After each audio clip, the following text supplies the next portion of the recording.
Hello guys, we all are at home in this lockdown, and this is our major duty to take some extra classes for our students. So I am taking today and a class in English subject. Today our topic is parts of speech. First of all, for unknowns, my introduction. I am Shravan Kumar Sen, Senior Teacher English, posted at Government Senior Secondary School, Olvi, Block Bilada, District, Jodhpur.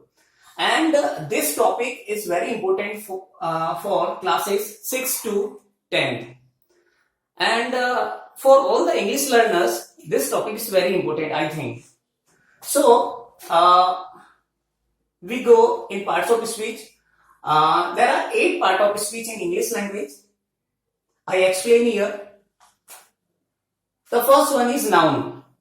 सबसे पहला noun है जिसे हम लोग हिंदी में संज्ञा कहते हैं. संज्ञा हिंदी में जिसे इसकी डेफिनेशन है किसी भी व्यक्ति, वस्तु, स्थान या भाव के नाम को संज्ञा कहते हैं. और इंग्लिश में हम लोग बोल सकते हैं एनी पर्सन, प्लेस, थिंग और image called noun. For example, जैसे किसी का भी नाम, जैसे राम, सीता, गीता. उसके बाद हम लोग ले सकते हैं जैसे प्लेसेस के नेम. प्लेसेस में इंडिया है, जैसे मेरी विलेज है बिलाड़ा, जोधपुर. उसी तरह से हम लोग इमेजेस में ले सकते हैं स्वीट है, सोवर है, ब्यूटी है. एंड और भी है जैसे कलेक्टिव नाउन्स हम लोग आर्मी ले सकते हैं, स्कूल ले सकते हैं, है ना. तो ये नाउन हुआ और हम लोग इसको डिटेल में भी लेंगे. अभी मैं आपको इसको इन चीजों को शॉर्ट में बता रहा हूं. Then the second one is pronoun. Pronoun Hindi में हम लोग बोलेंगे सर्वनाम. संज्ञा के स्थान पर आने वाले शब्दों को हम लोग सर्वनाम कहते हैं. The words which we can use on the place of the noun words, that is called pronoun. है ना. तो जैसे कि हम लोग ले रहे हैं कि राम इज माय ब्रदर. अब इसमें संज्ञा शब्द कौन सा है? राम. अब राम की जगह मैंने ले लिया ही, तो ही इज माय ब्रदर. इस तरह से मैं डिटेल में लूंगा. अभी मैं शॉर्ट में आपको समझा रहा हूं, लेकिन डिटेल में हम लोग इन टॉपिक्स को लेंगे. Then the third one is verb. Verb क्रिया होती है. किसी भी लैंग्वेज को बोलने के लिए, लिखने के लिए, बनाने के लिए वर्ब का होना बहुत जरूरी है. बिना क्रिया हम लोग कुछ नहीं कर सकते हैं. कोई भी सेंटेंस अगर हम बना रहे हैं तो मिनिमम हमारे पास में वर्ब होना बहुत जरूरी है. तो वर्ब की डेफिनेशन जैसे हिंदी में हम लोग बोल सकते हैं, जैसे किसी काम का होना या करना पाया जाना हम लोग क्रिया कहते हैं. And in my words we can say work is verb. Work is called verb. काम ही क्रिया है, काम को हम लोग क्रिया कह सकते हैं. Then the fourth one is adjective, विशेषण. किसी भी संज्ञा तथा सर्वनाम की विशेषता बतलाने वाले शब्दों को हम लोग एडजेक्टिव कहते हैं. The words which shows the qualities of a noun and a pronoun, that is called adjective. उसके बाद में हमारा आ रहा एडवर्ब, क्रिया विशेषण. ये क्रिया की स्पेशलिटी बताती है, क्रिया की क्वालिटीज बताती है. इसके बाद में प्रीपोजिशन है, पूर्व स्वर्ग आता है. ये किसी भी नाउन या प्रोनाउन के आगे लग के उनके बीच में, ये सेंटेंस के जो दूसरे शब्द हैं उनके बीच में रिलेशन क्रिएट करता है, तो इनको हम लोग प्रीपोजिशन बोलेंगे. Then after seventh one is connectives या कंजंक्शन. ये किन्हीं दो शब्दों को या दो वाक्यों को आपस में जोड़ते हैं, ये कनेक्टिव्स है. इनके बारे में भी हम लोग डिटेल से बात करेंगे. बहुत बड़ा कॉम्पिटिटिव एग्जाम में ये बहुत ही अच्छा टॉपिक है, जोड़ने वाले शब्द है. And the last one is interjection, विस्मय बोधक. बहुत सारे शब्द है, जैसे मैंने बोला वाओ, हुर्रे, ओसिट, ओहो, ये शब्द है विस्मय बोधक. और इसमें पंक्चुएशन मार्क्स भी हैं, तो इन को हम लोग लेंगे, और जिससे कि हमारे लैंग्वेज में, इंग्लिश लैंग्वेज को सीखने में कोई प्रॉब्लम नहीं है. छोटी क्लासों में सबसे पहले यही टॉपिक लेना चाहिए कि जिससे कि हम लोग बच्चों को आराम से समझा सके. कोई सभी लैंग्वेज हो, ये पार्ट्स ऑफ स्पीच जरूरी है. तो इंग्लिश में जैसे है वैसे हर एक लैंग्वेज में होता है. अच्छा, मेरा एक क्वेश्चन है कि हम लोग जैसे छोटे क्लासों में लेते हैं, तो इंग्लिश को हमारे इंडिया में क्या करता है कि सबसे पहले राइटिंग करवाई जाती है. क्या करवाई जाती है? छोटे क्लास, नर्सरी क्लास में जाएंगे तो हम लोग लिखेंगे ABCD. This is wrong method. हमारा इंग्लिश कभी भी प्रॉपर नहीं होगा. कोई भी इंग्लिश को नहीं, कोई भी लैंग्वेज को सीखने के लिए there are 4 aspects. There are 4 aspects. कोई सभी लैंग्वेज, मैं पूछ रहा हूं हिंदी कैसे सीखी हमने मारवाड़ी कैसे सीखी? हमने हिंदी और मारवाड़ी सबसे पहले हमने सुना था, फिर बोला था, फिर पढ़ा था और फिर लिखा था। लेकिन हम लोग इंग्लिश में क्या कर रहे हैं, उल्टा कर रहे हैं। सबसे पहले हम लोग राइटिंग कर रहे हैं, उसके बाद हम लोग रीडिंग कर रहे हैं, है ना, और उसके बाद हम लोग स्पीकिंग तो रेयर है और लिसनिंग तो जैसे हमारे कोर्स में ही नहीं है, हमें पता ही नहीं कि लिसनिंग भी होता है। तो देयर आर 4 एस्पेक्ट्स और वो एस्पेक्ट्स है LSRW। सही मेथड है कोई भी लैंग्वेज को सीखने का, सही मेथड ये। सबसे पहले लिसनिंग होना चाहिए, स्पीकिंग होनी चाहिए, रीडिंग होनी चाहिए, and the last one is writing होनी चाहिए। But we Indians follow this method wrongly। हम सबसे पहले राइटिंग करा रहे हैं। This is wrong method friends. हमें कोई से भी लैंग्वेज को सीखने के लिए लिसन पहले कराना। लिसन मतलब उसको सुनाओ, लैंग्वेज को सुनाओ। लैंग्वेज अगर वो सुनेगा, उसके कानों में जाएगी, देन आफ्टर वो बोलेगा। हम लोगों ने, अब जैसे मैंने पहले बोला था कि मारवाड़ी और हिंदी में हम लोग ऐसे ही करते हैं और हमें प्रॉपर आ रही है। वहां पे भी टेंसेस वगैरह होते हैं, लेकिन हमें दिमाग लगाने की जरूरत होती नहीं। लेकिन यहाँ पे होती है क्योंकि हम लोग रॉन्ग मेथड को ले गए।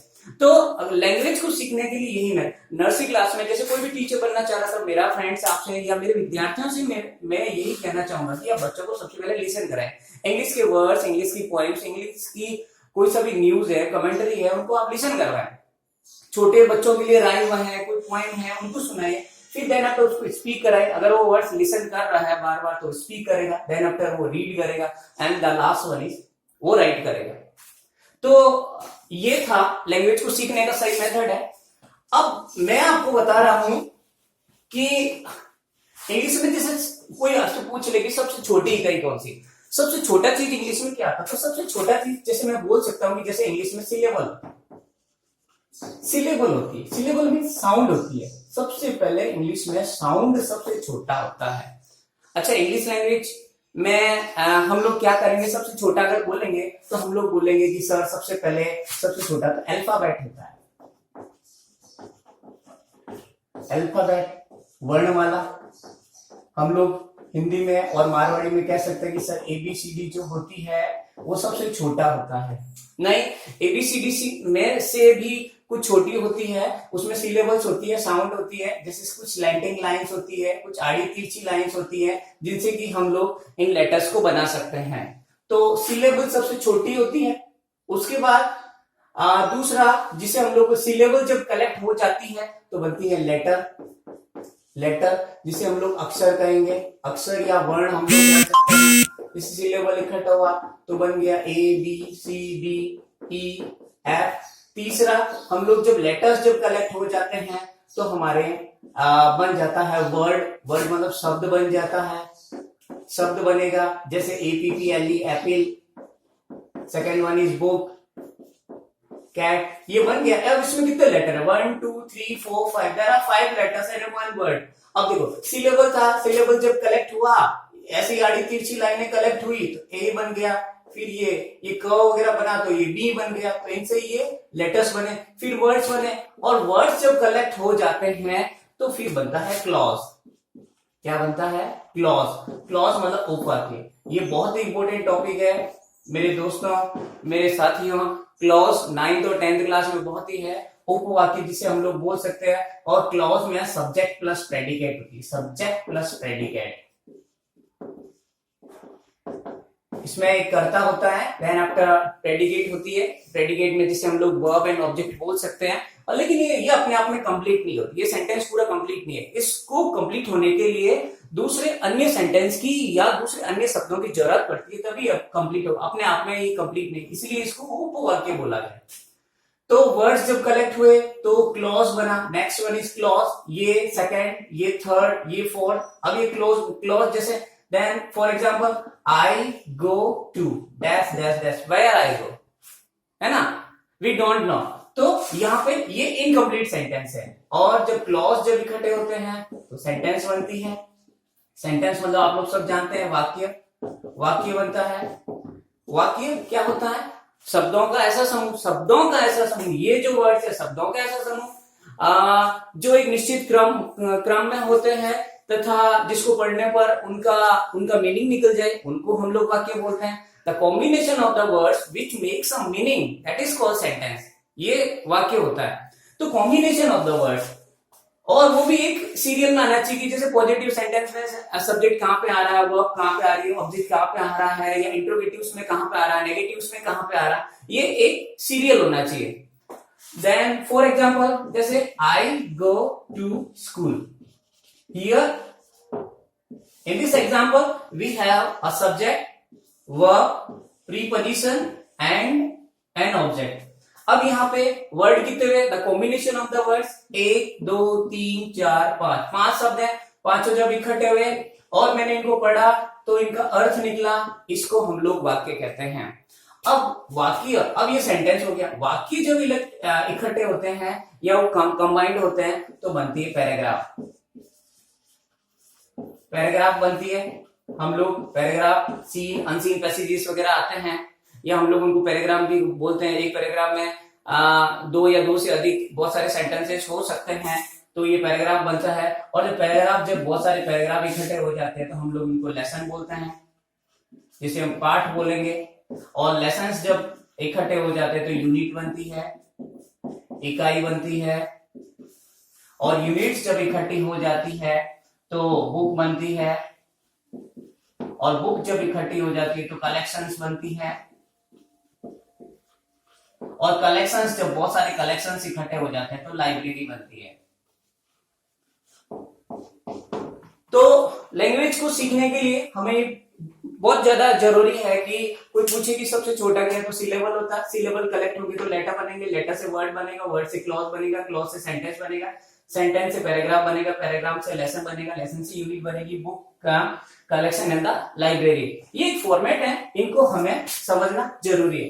अच्छा, मुझे एक चीज और याद आ रही है कि मैंने यहाँ पे लिया अल्फाबेट। अब अल्फाबेट में how many letters, we all know that 26 letters in an English alphabet, तो 26 होती है। अब 26 में जिसे इसको हम राइटिंग की वे से ले तो there are 2 types. The first one is capital letters and the second one is small letters. और आजकल हम लोग मॉडर्न एक ले रहे हैं कर्सिव, कर्सिव में भी ले रहे हैं। तो कैपिटल लेटर्स में लिखने का method ABCD, and small letters में अगर हम लोग लेंगे ABCD, और कर्सिव में अगर हम लोग ले रहे हैं ABCD, इस तरह से हम लोग ले रहे हैं। ये राइटिंग के मेथड है।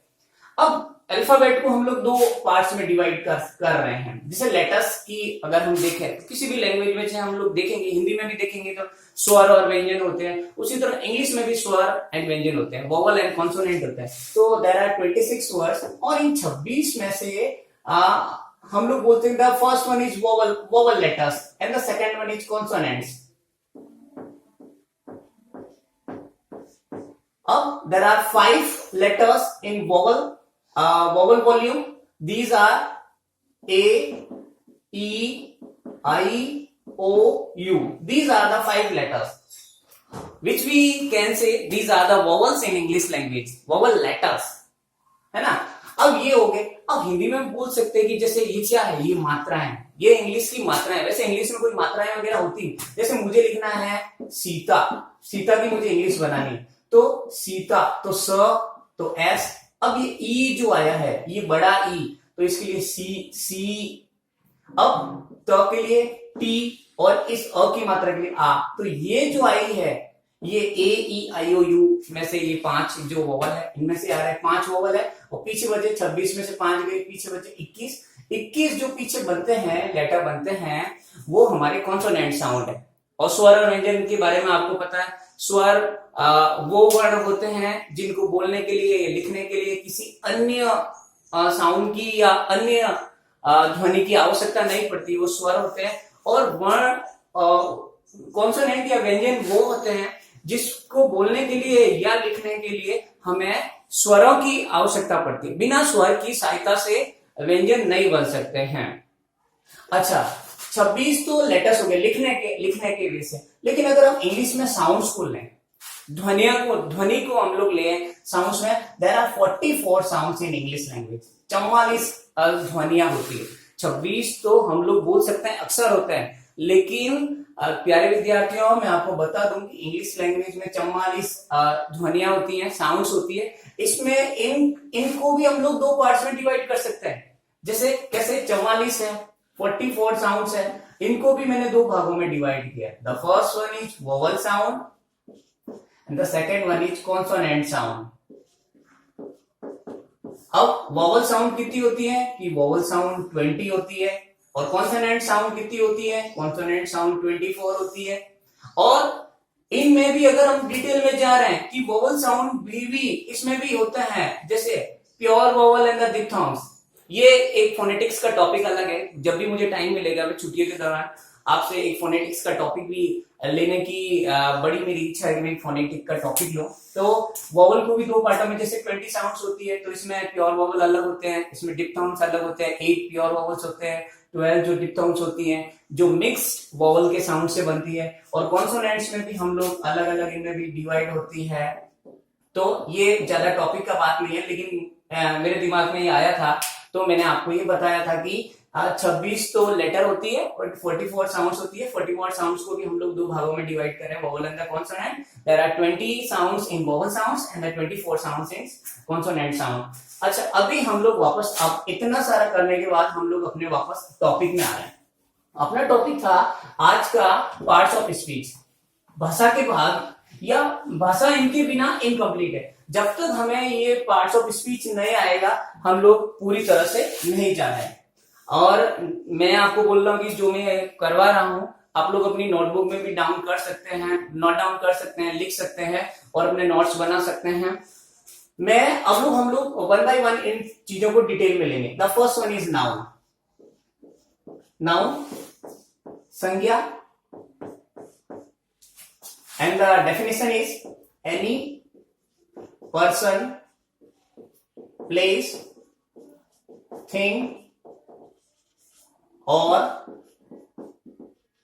image called noun.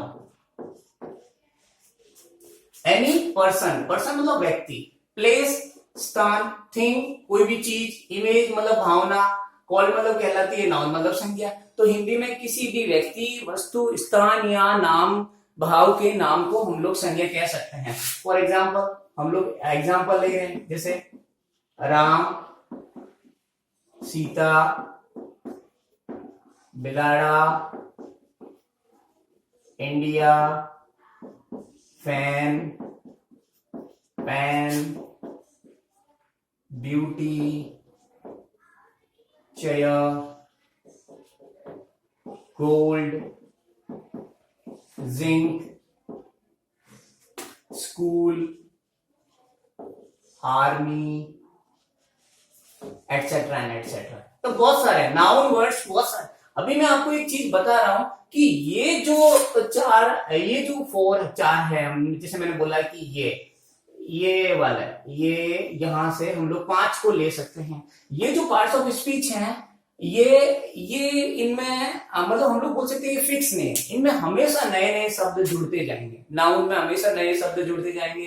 प्रोनाउन में भी, वैसे प्रोनाउन में तो ज्यादा नहीं जुड़ेंगे, प्रोनाउन में नहीं कह सकते, वर्ब में बहुत सारे नए जुड़ते हैं, एडजेक्टिव में भी जुड़ते हैं, एडवर्ब में भी जुड़ते हैं. लेकिन ये जो छठा, सातवां एंड आठवां है पार्ट ऑफ स्पीच, जैसे प्रीपोजिशन है, तो प्रीपोजिशन में कुछ फिक्स है, लिमिटेड वर्ड्स है, इनमें नया शब्द नहीं आएगा. जो एक बार बोल दिया, जो भी व्याकरणाचार्य है उन्होंने जिन्होंने बोला है वो फिक्स होती है. प्रीपोजिशन में, कनेक्टिव्स में, कंजक्टिव्स में, इंटरजेक्शन में जो है वो फाइनल होता है. लेकिन इनमें और प्रोनाउन में भी हम लोग बोल सकते हैं 99% फाइनली होते हैं कि ये वाले प्रोनाउन हैं, इनमें कुछ नए नए जुड़ेंगे. तो मैं नाउन में वापस जाऊंगा. तो नाउन, तो अच्छा ये हो गया नाउन की definition, any person, place, thing और इमेज कॉल्ड नाउन. और ये मैंने कुछ एग्जांपल्स लिखे. Then the parts of noun.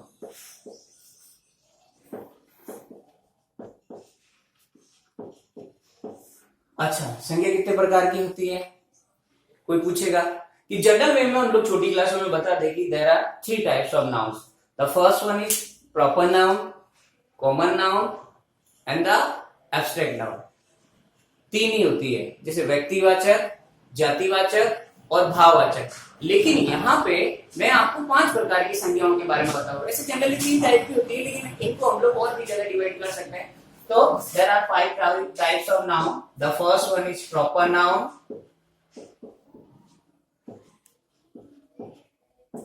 common noun, abstract noun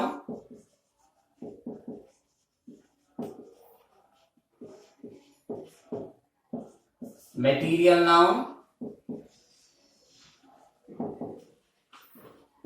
and the fifth one is collective noun. Proper noun, common noun, abstract noun, material noun and collective noun. These are the five types of noun. अब हिंदी में जैसे proper noun में हम लोग बोलेंगे व्यक्तिवाचक. क्या बोलेंगे? व्यक्तिवाचक. दूसरा है कॉमन नाउन, जातिवाचक. तीसरा है भाववाचक. चौथा मटेरियल नाउन हम लोग बोल सकते हैं द्रव्यवाचक. और पांचवा है कलेक्टिव नाउन मतलब समूहवाचक. ये 5 प्रकार संज्ञा के होते हैं. अच्छी तरह से आप लोग देख ले रहे हैं. इंग्लिश में भी मैं एक बार वापस बता रहा हूं. Proper noun, common noun, abstract noun, material noun and the collective noun. Hindi में व्यक्तिवाचक, जातिवाचक, भाववाचक, द्रव्यवाचक एंड द समूहवाचक. अब वन बाय वन हम इनको जैसे ले रहे हैं. एक एक को मैं लूंगा कि जैसे प्रॉपर नाउन में क्या आ रहा है, कॉमन नाउन में क्या आ रहा है, मटेरियल नाउन में क्या आ रहा है. हम लोग इनको ले रहे हैं. आप चाहे तो इनको लिख भी सकते हैं. ये नाउन की डेफिनेशन है. उसके बाद पार्ट्स ऑफ नाउन है. और अब हम लोग वन बाय वन इनको ले रहे हैं. मैं वापस इसको रब कर रहा हूं.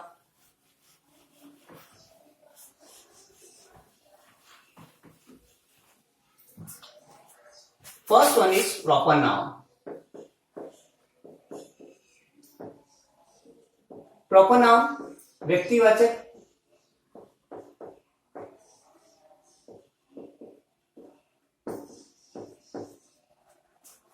किसी भी व्यक्ति का नाम से ही पता चलता है. किसी व्यक्ति वस्तु या स्थान का नाम भी हम लोग बोल सकते हैं. व्यक्ति मतलब जैसे मैंने बोला कि जैसे श्याम, किशोर, अर्जुन, ये तो व्यक्तियों के नाम हो गए. लेकिन फिर इसमें गांवों के नाम भी आते हैं, शहरों के नाम भी आते हैं, देशों के नाम भी आते हैं और भी आते हैं. तो जैसे हम लोग ले लिया जैसे बिलाड़ा, जोधपुर, राजस्थान, इंडिया, ये भी प्रॉपर नाउन है. उसके बाद मैंने किसी जानवर का नाम भी रख दिया. जैसे मैंने लिखा टॉमी, गाय का नाम रख दिया गीता, है ना.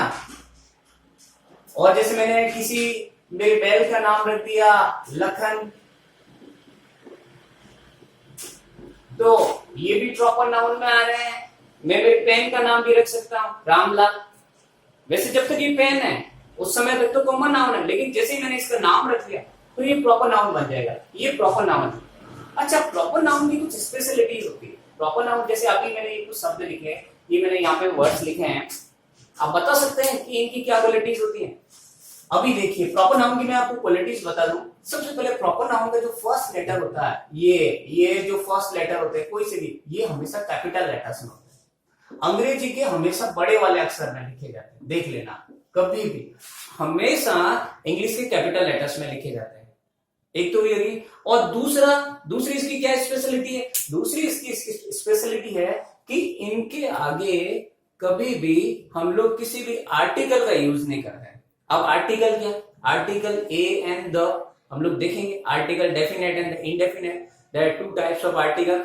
तो आर्टिकल का हम लोग ए एंड, जब भी आप लोग फिल इन द ब्लैंक्स में आए और डैश के बाद में या फिल इन जो खाली जगह होती है उसके बाद में अगर आप देख रहे हैं कि कैपिटल लेटर में है और आपको लग रहा है कि वो प्रॉपर नाउन है, तो आप लोग किसी भी आर्टिकल का यूज नहीं करेंगे. तो 2 चीज हो गई. एक तो कि भी इसको हम लोग कैपिटल लेटर होगा इसका starting word only, starting letter इसका कैपिटल होगा. और दूसरा इसके आगे किसी भी हम लोग आर्टिकल का यूज नहीं करेंगे. तो थैंक यू फ्रेंड्स आज के लिए. कल हम लोग नाउन में और आगे चलेंगे और वन बाय वन करके मैं छोटी छोटी क्लासें लूंगा. ज्यादा बड़ा नहीं ले सकता क्योंकि मुझे भी पता है कि आप लोग बैठे हैं और मोबाइल में ज्यादा आंखें डालना या ज्यादा देर तक देखना भी ज्यादा हानिकारक होता है. तो 15 से 20 मिनट के करीब मेरी क्लास हमेशा रहेगी और मैं आपको वीडियो भेजूंगा. आप लोग ज्यादा से ज्यादा ये जो वीडियो है अपने दोस्तों के साथ में या जो भी स्कूल में बच्चे पढ़ रहे हैं अपने टीचर्स के बीच में इनको शेयर करें। और मैं एक टीचर हूँ, कोई भी थोड़ा बहुत मिस्टेक हो जाए तो आप मुझे एडवाइस भी करें कि मैं मेरी टीचिंग को इम्प्रूव कर सकूं। पढ़ा रहा हूं मैं, और आप लोगों को अच्छा लगे तो शेयर करें। Thank you. कल मेरी और क्लास होगी, 1 बाय 1 हम लोग टॉपिक लेंगे। नाउन में हम लोग अभी जैसे प्रॉपर नाउन तक गए हैं, उसके बाद में कल हम लोग common noun, abstract noun, material noun और जो भी आगे हैं उनको लेंगे, और 1 बाय 1 इनको लेके मैं हमेशा की मेरी एक क्लास होगी, और आप लोग उसको जरूर जरूर देखें और यूज करें, घर पे पढ़ाई करें। निवेदन है, कोरोना काल चल रहा है, घर से ज्यादा बाहर नहीं निकले, अध्ययन करना है हमें, हमारी पढ़ाई चलेगी, चाहे कोई सी भी विपदा आ जाए, प्रॉब्लम आ जाए, हमें हमारी पढ़ाई नहीं छोड़नी है। तो गवर्नमेंट के निर्देश अनुसार हम लोग ऑनलाइन पढ़ाई के ऊपर फोकस कर रहे हैं, ऐसा मेरा निवेदन है। जय हिंद, जय भारत।